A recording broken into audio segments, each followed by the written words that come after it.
इस झांसी के लिए अपनी जान भी कुर्बान कर देंगे।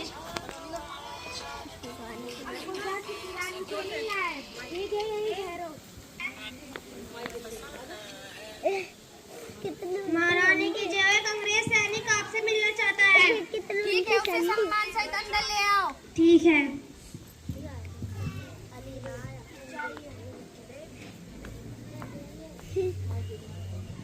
Good morning Rani. Good morning. बताओ कैसे आना हुआ? हमको डलहौजी ईश्वर ने भेजा है। उन्होंने तुम्हारे पास एक संदेशा भेजा है। पढ़कर सुनाओ क्या लिखा है। देखो रानी, राजा के जाने के बाद यह झांसी अनाथ हो गई है। इस झांसी का कोई वारिस नहीं बचा। तुम्हारी भलाई इसी में है कि तुम चुपचाप यह झांसी हमारे हवाले कर दो, वरना युद्ध के लिए तैयार रहो। बस बस, बहुत हो चुका। आगे बढ़ने की जरूरत नहीं है। क्या समझा उसने अपने आप को? अगर राजा जी रहे, इस झांसी का कोई वारिस नहीं रहा, जाकर कह देना अपने साहब से अभी झांसी की रानी जिंदा है। और उस तरफ आग उठाकर भी देखा, आंखें निकाल लूंगी। जाओ। और सुनो, ये भी कह देना, जिसने झांसी को ललकारा जिंदा ही गड़वा दूंगी।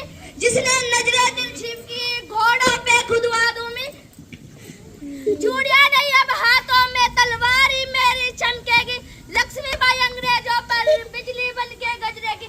मैं भारतीय नारी तो हूँ, पर अबला की पहचान नहीं। नारी नारी में अंतर है, हर नारी एक समान नहीं। सौती नागिन को छेड़ा है, सर पटक पटक पछताएगा। जिसने समझा है अबला को, उसी से मुखी खाएगा। मैं अपने झांसी के लिए हंसकर फांसी भी ले लूंगी। जिंदा रहते अंग्रेजों को झांसी नहीं दूंगी।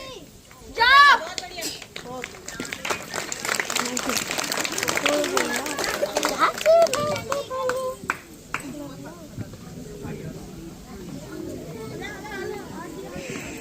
Good morning sir. Good morning. क्या कहा उस रानी ने? सर, उसने आपका संदेशा मानने से मना कर दिया। जैसे ही हमने उसको संदेशा पढ़कर सुनाया, उसकी आंखें गुस्से से लाल हो गया। हम तो ये देखकर डर गया। सुना, यह बताओ उस रानी ने क्या कहा? सर, उसने कहा कि जाकर कह देना अपने साहब से अब की बार झांसी की तरफ आंख उठा करके देखा तो आंखें निकाल लूंगी। कि यह हिम्मत वो हमको ललकारती है, हमको आग दिखाती है। शायद उसे हमारी ताकत का अंदाजा नहीं है। हम रातों रात इस हिंदुस्तान के नक्शे से झांसी का नाम और निशान मिटा देंगे। वो कोई साधारण मर्द नहीं है। हमने उसके अंदर श्वास देखा है, उसकी हिम्मत देखी है। उसके रहते हुए झांसी पर कब्जा करना इम्पॉसिबल है। जाओ बेटा, जाओ युद्ध की तैयारी करो। हम उस औरत की हिम्मत देखना चाहते हैं, साहस देखना चाहते हैं। जाओ।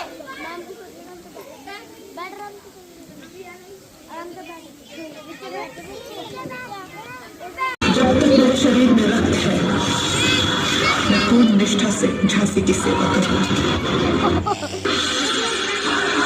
ओ बल्ले, बल्ले।